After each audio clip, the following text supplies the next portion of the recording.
Hello everyone, in this video lecture I am going to talk about the sex determination कि कैसे organisms के अंदर लिंग का निर्धारण होता है। इसके बारे में हम बात करेंगे।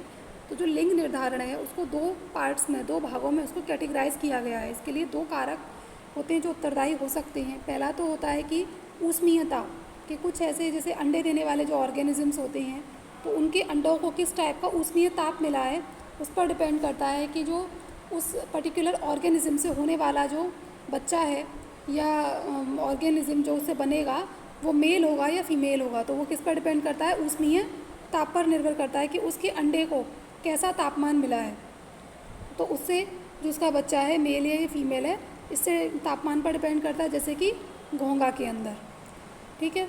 अब कुछ ऐसे ऑर्गेनिजम्स होते हैं जैसे कि मानव है ना, मानव या मानव में उसके अंदर क्या होते हैं, लिंग निर्धारण के लिए लिंग सूत्र पर निर्भर करता है। ये किस पर डिपेंड करता है, लिंग निर्धारण के लिए लिंग सूत्र पर निर्भर करता है, यानी कि जो सेक्स क्रोमोसोम होता है उस पर डिपेंड करता है।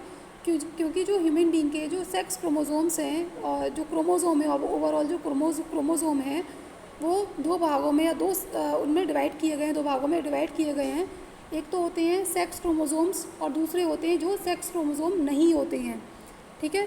सेक्स क्रोमोसोम और जो सेक्स क्रोमोसोम नहीं है, यानी कि जो 22 होते हैं इनको तो कहेंगे ऑटोसोम्स, ये कहलाते हैं ऑटोसोम्स, यानी कि ये सेक्स डिटर्मिनेशन में हेल्प नहीं करते हैं।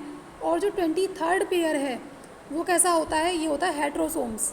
ये कैसे होंगे, हेट्रोसोम्स। और ये जो हेट्रोसोम्स है इन्हीं को क्या कहा जाता है, लिंग निर्धारण करने वाले लिंग सूत्र इनको कहा जाएगा। क्या कहा जाएगा, लिंग सूत्र इनको कहा जाता है।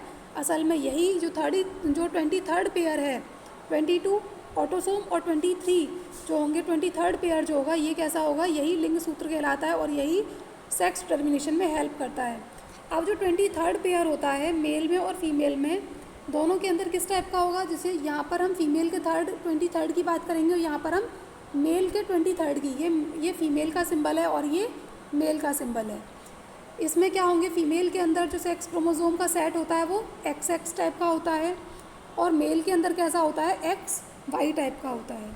ठीक है। कैसा होगा, फीमेल में XX टाइप का और मेल के अंदर XY टाइप का सेक्स क्रोमोसोम का पेयर होगा। ठीक। अब इसके बाद क्या होगा, यहाँ पर अब ये क्या है, ये मेल है और ये है फीमेल। इन्होंने क्या किया, इसके XY से नर के जो XY हैं उनसे क्या बना, युग्मक बन गए। क्या बन गए, युग्मक।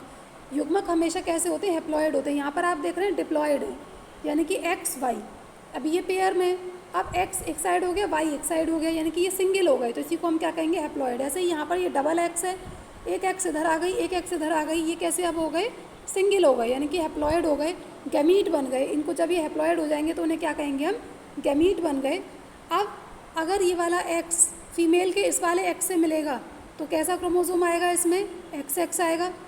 तो अगर जब XX आ रहा है तो इसका मतलब क्या हुआ कि ये जो इससे बनने वाला इनके मिलने से, इनके जो मेल के X वाले स्पर्म से और फीमेल के X वाले ओवा से अगर कोई, ये दोनों जब आपस में आके फ्यूज़ होंगे तो इनसे बनने वाला जो ऑफस्प्रिंग होगा वो कौन होगा, लड़की होगी।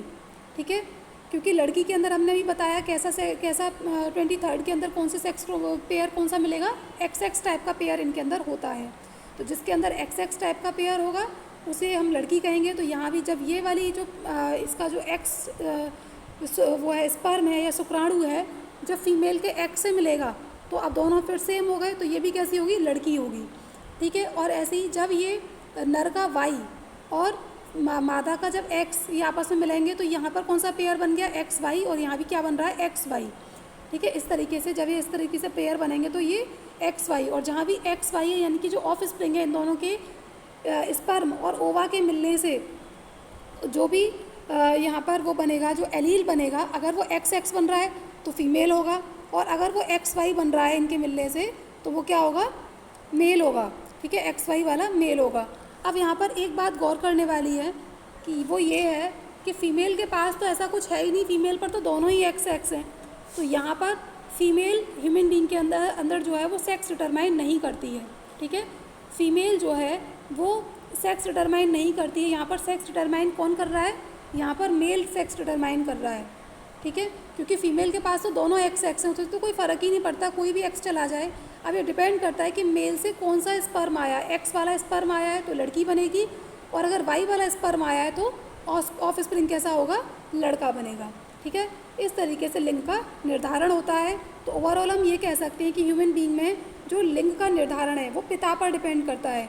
पिता का कौन सा वाला स्पर्म, एक्स वाला स्पर्म फ्यूज़ हुआ है तो लड़की बनेगी, और अगर पिता का वाई वाला स्पर्म माता के एक्स वाले ओवा से अगर फ्यूज़ हुआ है तो कैसा बनेगा, एक्स वाई हो गया, तो यानी कि क्या होगा, नर बनेगा, यानी कि लड़का बनेगा। थैंक यू स्टूडेंट, आज के इस वीडियो लेक्चर को हम यहीं पर स्टॉप करेंगे और मेरे ख्याल से ये आपको समझ में आया होगा।